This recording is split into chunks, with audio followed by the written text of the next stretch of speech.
Good morning. Welcome to 21st Century Skills for Leaders and Managers. All right. And just let me explain a little bit more about that through an agenda I've put together. And first of all, I want to talk about the difference between management and leadership. This has been a debate that's been going on since I joined Integro 45 years ago. I think there's still some uncertainty among some quarters on that, but I'm going to talk about Wiley's explanation of the difference, and that sort of plays out in the actual profiles itself as well. Okay, and then the work of a leader. What do great leaders do? And that's a significant difference, and that's the research that Wiley did in the development of their leadership profile, that not the qualities or characteristics or personality of the leader, but what do they actually do? What do great leaders do that makes them successful leaders? Okay, so we'll talk about that. And then we're going to look at the two profiles that are available for people in management/leadership roles, the Everything DISC management profile and Everything DISC work of leaders profile. Okay, and we'll look at how those apply to the subject of leadership and the subject of leadership training. Okay, and so which profile should you use and when? Firstly, a little bit of research from fairly recent research from Gallup organization, and all of you know Gallup. They're a global publishing company and researcher, and they say that the quality of managers and team leaders is the single biggest factor in your organization's long-term success. And that was published in one of their more recent books, It's the Manager. And it's based on the largest global study of the future of work that Gallup have ever done. Okay, so I think it's like 2 to 3 years ago that book was published. And so it's pretty recent research. But today we're going to focus on how Wiley's research and the profiles that they've developed can help us understand how do we create those real quality managers and team leaders that can create successful teams and successful organizations. All right. So it's Everything DISC is the brand name. And we're going to start with the management profile. But before we do, I'm conscious of the fact that we may have some people on this session who are not overly familiar with DISC, or in particular Wiley's Everything DISC. And so I'm just going to go over a couple of models that we use when we are training people in how to use DISC that will help understand the context behind the rest of what I'll be covering today. The first is the whole person concept, and I'm not building it, I'm just going to put the whole thing up there. And we also refer to this as the iceberg model. All right, and basically we're looking at 4 aspects of a person, and behavior is the obvious part. That's the part you can see, hence the tip of the iceberg.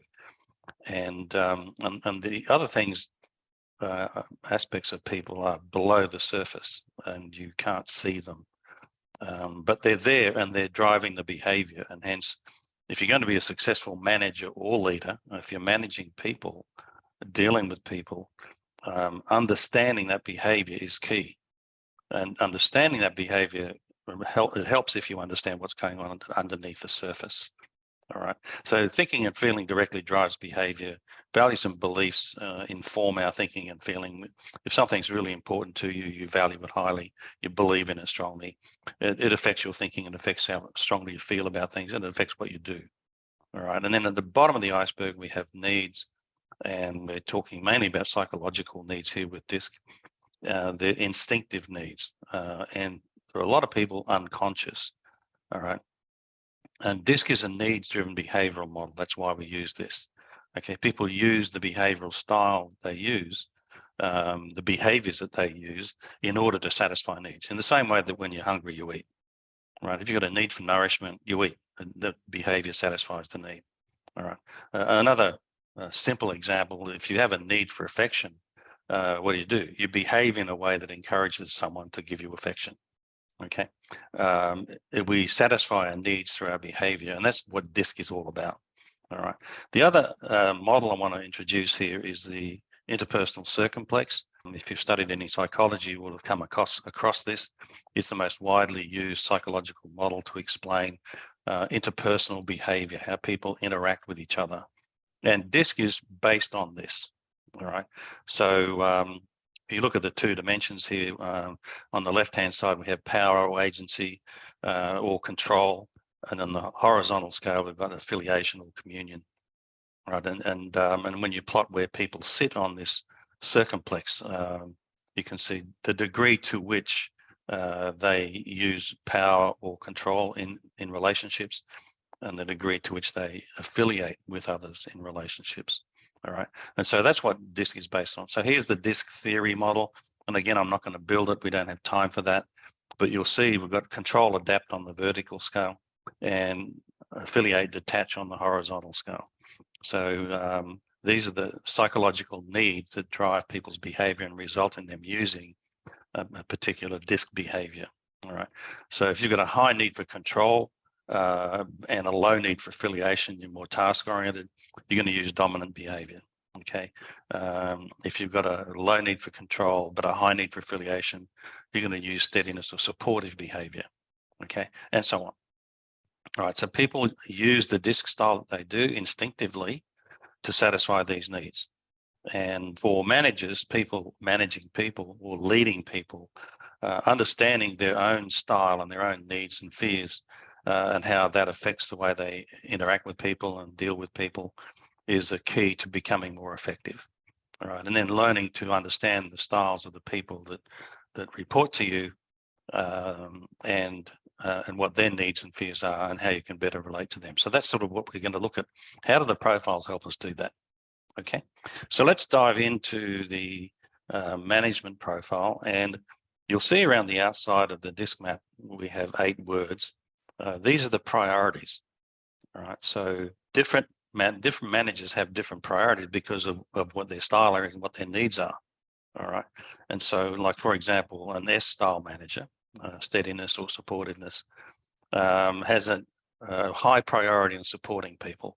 They also have a high priority on collaborating with people and a high priority on being reliable.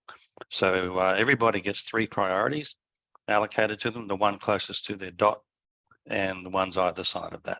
Okay, so the first step is understanding what my priorities are and then learning what other people's priorities are. All right, so if I'm an S style person and I've got a high priority on support, I need to recognize that the person that I'm trying to support may be a D style and they've actually not got a high need for support. They've got a high need for drive, right? And drive and action and challenge, very different to what my priorities may be. Being aware of that is really key to building better relationships and working together effectively. Okay. The third step is, now that I understand myself and I understand others, I can build more effective relationships. All right. And the other thing that's key is that all styles can be effective managers. Doesn't matter where my dot sits. If I'm aware of what my priorities are and I understand the needs and priorities of the people who work for me, and I'm able to adapt to relate to them and help them maximize the benefits of their priorities as well as satisfy their needs, then I can be an effective manager. It does require adaptability. In fact, that's true of anywhere in the DISC map. It doesn't matter where you are. To be effective, you need to be able to adapt, because using your own natural style and focusing on your own natural priorities, it works for some of the time, but there's times where it doesn't work. And we all will need to learn to adapt to be effective. All right, so I'm going to give an example here of an S-style person.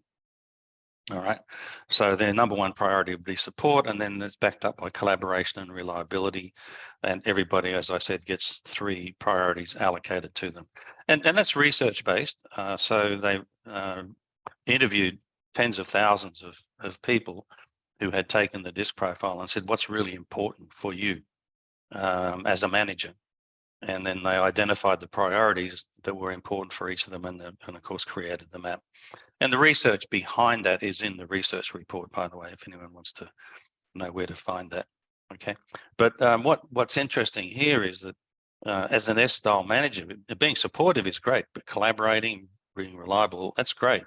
However, there are times when you need to challenge people, all right? And as you can see, challenge is on the far side of the DISC map. and is going to be a bit of a stretch for this person with an S style. But if I'm going to be an effective manager, I need to learn to consciously move into that challenge priority and challenge what's happening, challenge what people are doing, question them, etc. Okay, and that's what the training around the management profile is designed to do, is to help managers learn to stretch themselves to use different behaviors in different situations. Okay, so in the profile, I should actually mention, I haven't mentioned this yet, and now is probably a good time to do it, that the management profile is focused on interpersonal skills. When I started in this world of training, we talked about management being managing tasks and leading being leading people. And there's a lot of research around, and several books being published that indicate that that's not really the case. And in fact, Marcus Buckingham, in his book, The One Thing You Need to Know, talked about the one thing you need to know to be an effective manager or a great manager is how to get the best out of each individual, right? So you build the relationship with each individual and get the best out of them. So it's actually people focused, not task focused. Okay. And the one thing you need to know to be a great leader is how do you take a group of people from where they are to where you want them to be, and somewhere they may not have been before, right? And we'll talk about that when we get to the leadership profile. So this management profile is about learning interpersonal skills. And I think it would be worth saying at this point that I remember meeting with a consultant here in Sydney 6 or 7 years ago, I'd say it would be. And he was talking to one of his clients who wanted to do some leadership training. And he said he was thinking of using the Work of Leaders profile. And I just said to him, what does the CEO want these leaders to do as a result of doing the training? And he checked in with the CEO and it came back and said, he wants their managers to be more effective at having the right conversations with their people in those one-on-one meetings that they have with their people, and having quality conversations, right? Well, that's not the Work of Leaders profile, that's the management profile. So they wanted leadership training, but in fact, they were describing what the management profile did. Okay, and so the management profile focuses on 3 management skills. The first is directing and delegating, as you can see on the slide here. And in the actual profile, and I'll show you a few pages in the profile in a sec, there's a number of pages for each of these 3 management skills, right? One-on-one skills that managers need to learn how to do with each of their direct reports. Okay, so here's a page from the profile, and the first page in each section for each of these skills focuses on you as a manager and how do you naturally tend to do this because of your style. As you can see in the case of this manager, they've got their dot in the I quadrant and they have an extra priority on support.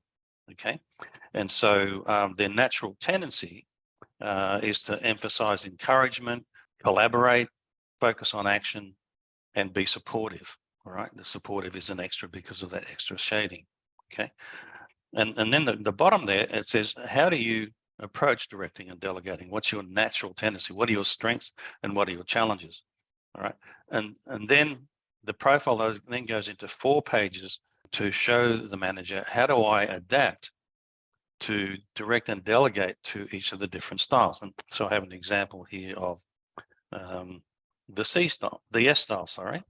So how can I be more effective in delegating or directing the S style person?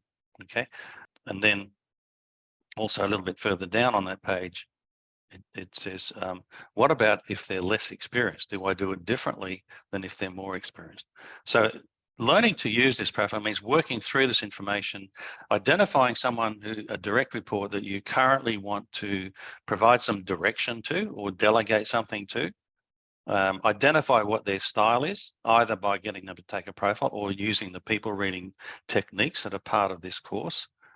And then using the pages in the back of the profile to say, well, okay, how do I go to the S style page, as in this case here, and follow the instructions to come up with an action plan as to how I'm going to be more effective in directing or delegating with this particular direct report.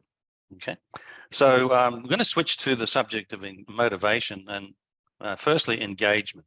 Engagement, sort of the in more more commonly used term these days for motivation. How engaged are people? All right. And just a bit of research here it's the manager from Gallup. They found in their research that 70% of employee engagement comes from the manager. All right. The immediate manager. That's a huge amount, isn't it? All right. When you think about it. So obviously the immediate manager of a direct report has a huge impact on how engaged they are. Our own research at Integro has shown that more than 50% of employees maybe some of them are engaged with their work, but they're emotionally disconnected from the organization. All right. They don't have that emotional bond with the organization. So they might love their work, but they don't necessarily love coming to work or don't love working for the organization. Okay. And this obviously has a significant impact on employee turnover, lower levels of commitment, etc. And so part of our research and on introducing an Integro model here, that we've identified 5 employee needs that when satisfied result in high levels of motivation and passion. All right. And then we're going to have a look back at the management profile and how do we adapt that to the different styles. Okay, so we've called this the passion pyramid, and the 5 needs are: number 1, the need to be respected. That's no surprise, is it? Everybody has a need to be respected. And Jennifer Deal, in her book Retiring the Generation Gap, she's from the Center for Creative Leadership in the United States, did research on different generations and found that all generations have 10 needs in common, and one of them, the top one, is this need to be respected.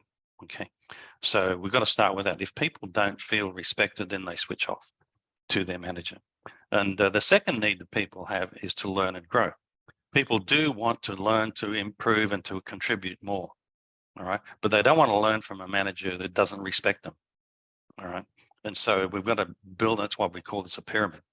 Okay, let everyone know how you respect them. Show them that you respect them in the way you communicate with them and the way you treat them.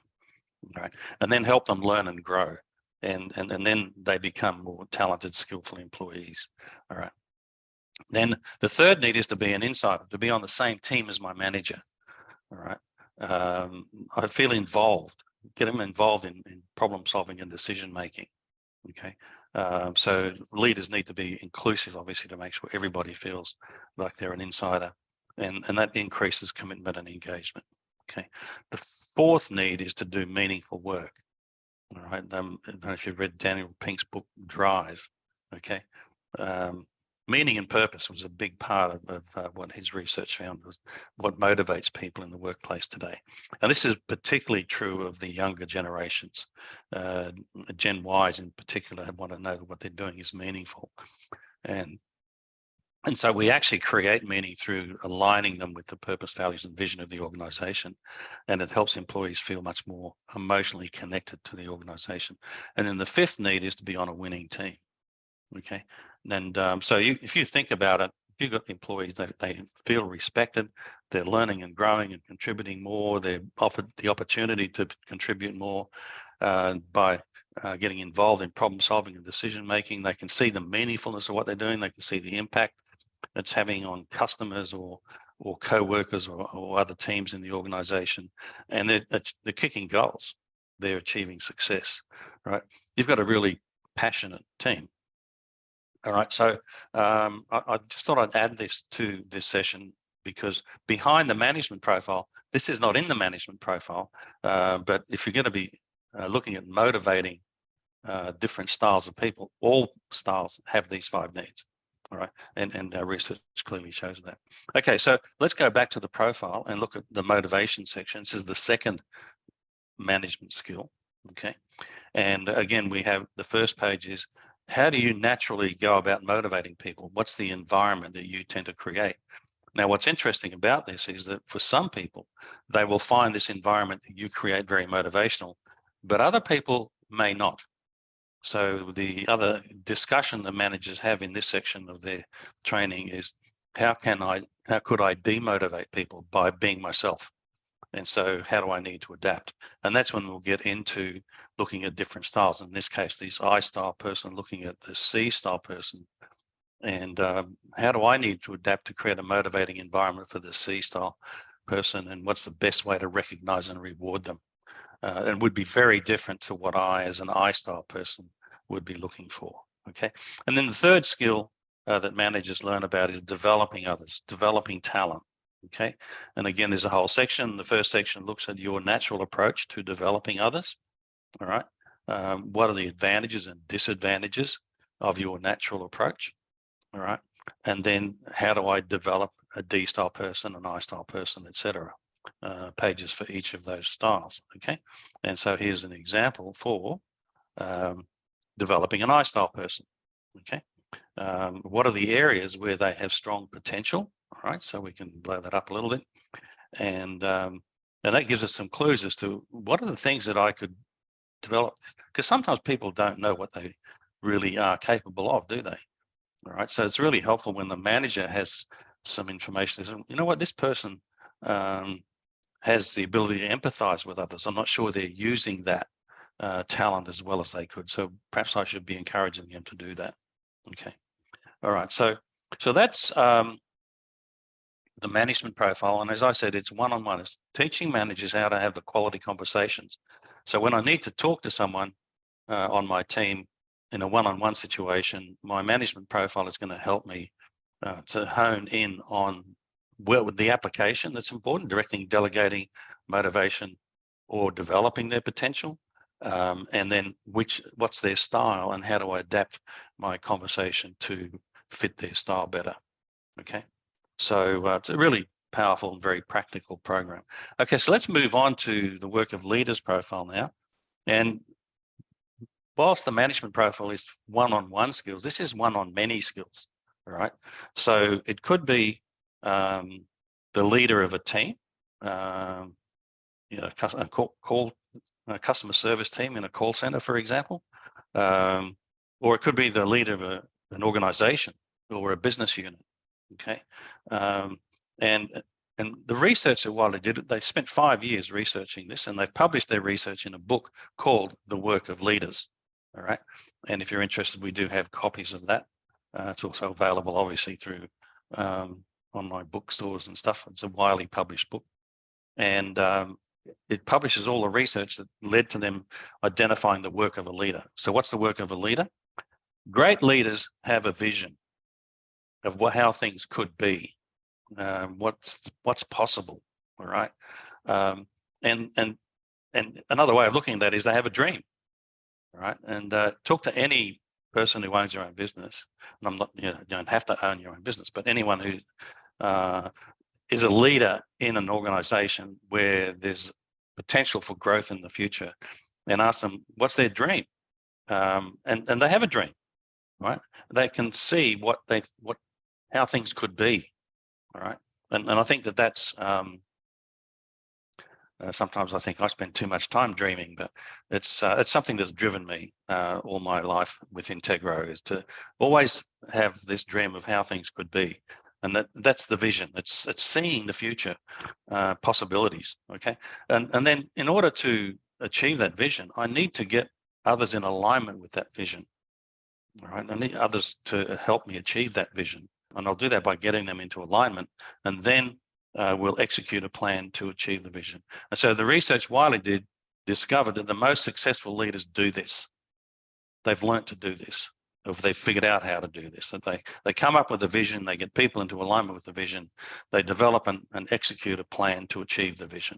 And so they create meaningful change and make the organization more successful.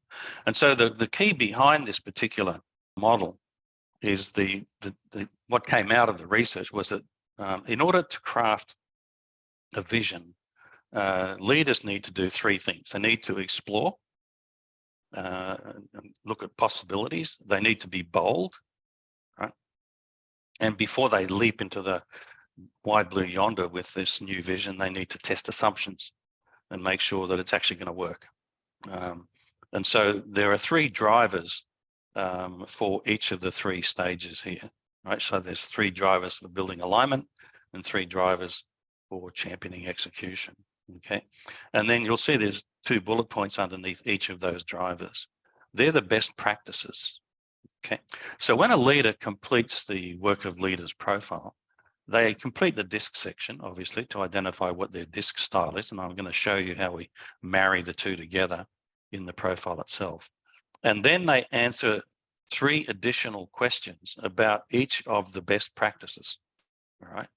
So there's 18 best practices, 6 for each of the 3 stages. Okay. And the best practices are the actual behaviors that leaders use to be effective at exploring possibilities, at being bold, etc. Okay. So I'll go into those. I'm not going to cover all of this in detail because it would take a little bit too long, but I'm going to cover enough that you get a really good picture. So let's start with vision. All right. It's an imagined future condition. And leaders at all levels can help craft a vision.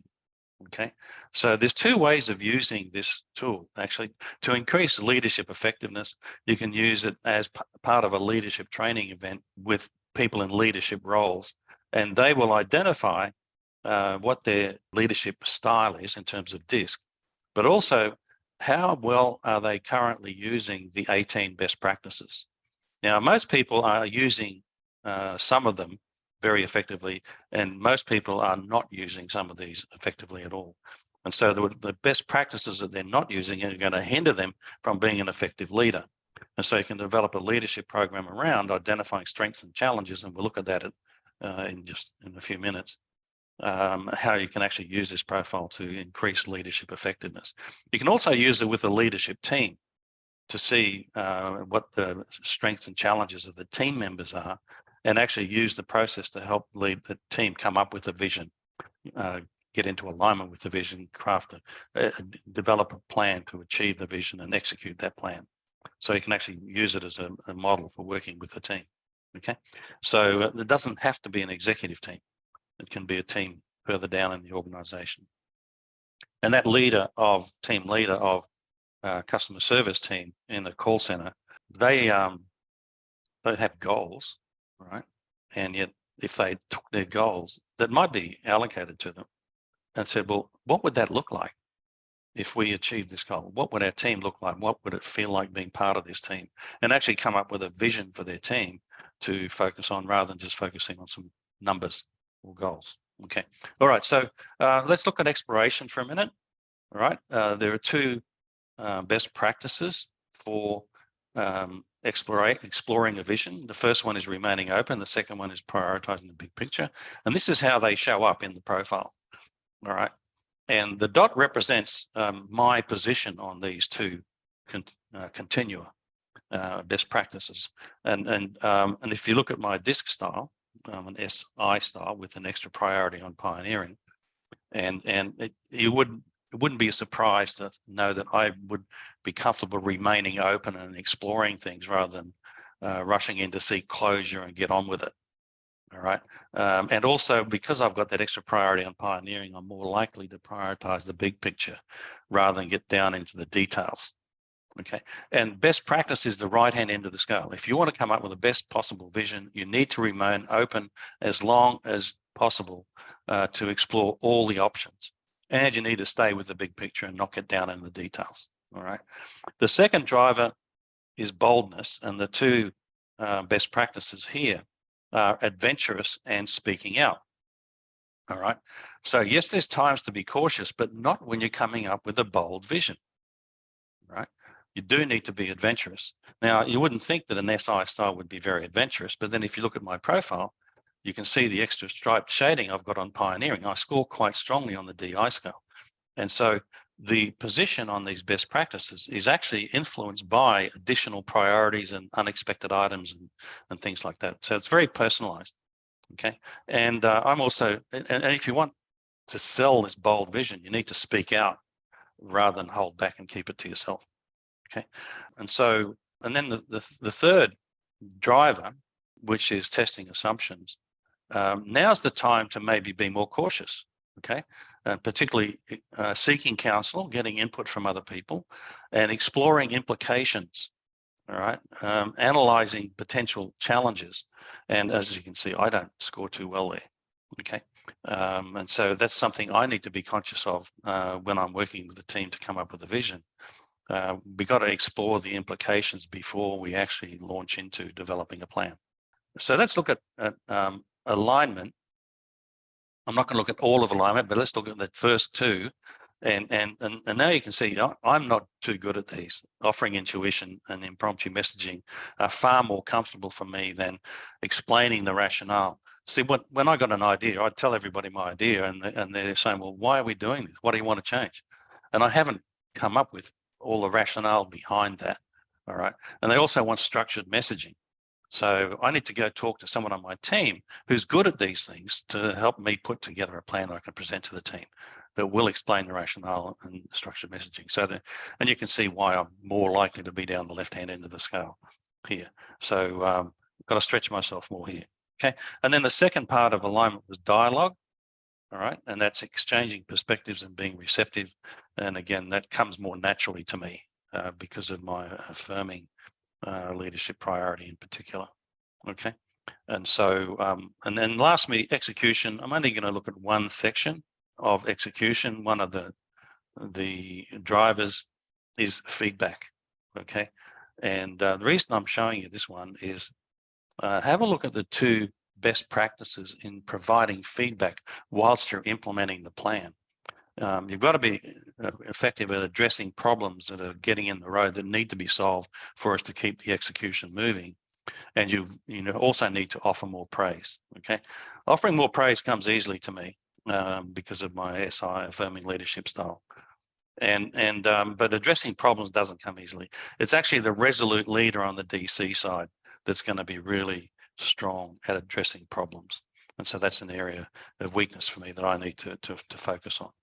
Okay, so you can see how DISC style affects how people score on these best practices. And by working through these best practices, the profile itself is going to identify what the leadership strengths are. All right, what are the three best practices that I scored strongest in? All right, as you can see here, it's speaking out, initiating momentum, and being expressive. And inspiring people to move forward. Okay, and then leadership challenges, because the leadership challenge is an area where we're going to focus in on coming up with some action plans.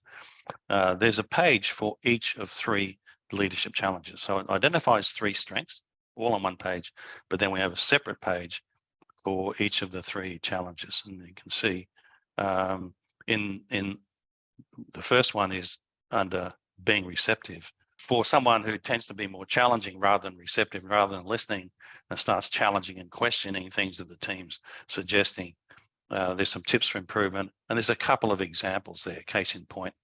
And then some space at the bottom to start identifying some action steps that you can take to become more effective, to become more receptive in this case. Okay, and there'd be 3 pages of that. Okay, all right, so there's a facilitator kit for each of these profiles. It's they're fully scripted facilitator guides. They have customizable PowerPoint, and they have a bunch of videos, a lot of videos in both of these facilitator kits. There's the management one and the work of leaders one. Okay, so I'm going to pause there because I see that there's something in Q&A here. Question is, how does the management profile compare to someone's workplace profile? The questions that people respond to in taking any everything DISC profile in section 1 is always the same profile, same questions. All right, the base questions are the same for everything DISC profile. So whether it's workplace, management, work of leaders, the questions that measure where your dot falls are exactly the same. Okay, then that's the first group of questions, which we call the base items. And then there are priority questions, which are product specific. So the workplace priorities are different to management and are different to work of leaders. And so there are a different set of questions there to determine what your priorities are, but they do not affect your dot position at all. Okay. And then there's also product specific questions in the work of leaders profile, for where you fall on the 18 best practices. So there's an additional 3 questions for each of the 18 best practices. So that's, say, complete part 1 in responding to the DISC profile itself and your priorities. And then you go into part 2 and you answer all the questions about the best practices, okay? Also, we would recommend that if someone has done a workplace profile and you want them to do the work of leaders profile, that we would suggest you use the DISC responses from the workplace profile and carry them over into the work of leaders profile. And then they'll only need to answer the priority questions and the best practice questions. And they'll have already answered all of the DISC questions, the base questions. The benefit of that is that when they get their profile, the dot's in exactly the same location, and you don't have to deal with all of those questions of how come my dot moved. All right. Okay, so, and then the next question is pretty much the same as that. What if the leader already has their workplace profile? Do they do it again? No, they don't have to. Now, you don't save any money we call it using existing data. So when you go into send someone a link to do the work of leaders profile, you select the work of leaders profile from the product list. And when it gets to the point where you're going to send out the link, it asks if you want to use existing data. If they've got a workplace profile, you would click yes, and then you go find their workplace profile, and it'll copy all of their responses over from the workplace profile into the work of leaders profile. And then you send them the link, and then they'll just get the priority questions and the best practice questions. Okay, just the last little quote here is that this is again from Gallup. The impact on organizational performance is quite significant. So when you get higher engagement, and if you think about, if you want to really engage people, get them working towards a vision that they're excited about, right? So use leadership to get the team focused on, let's take this team somewhere it hasn't been before and performing at a higher level. And the work of leaders profile can really help your leaders to do that, to come up with visions for their teams. But at the same time, you also need to have the one-on-one conversations with each team member, and particularly those that may be struggling a little bit or just not really into it. And that's where the management profile really comes into play. So if you actually use both of those models, you're going to get higher levels of engagement and passion from your teams. Okay, and as Gallup have shown, that it results in high profits and high productivity. Okay. Our contact is support@integro.com.au, 1-800-222-902. There's the phone number as well. Okay, if any questions come up, anytime, contact support. All right, we've got a team of S-style people who love providing support. Thank you for joining us today, and hope to see you again soon.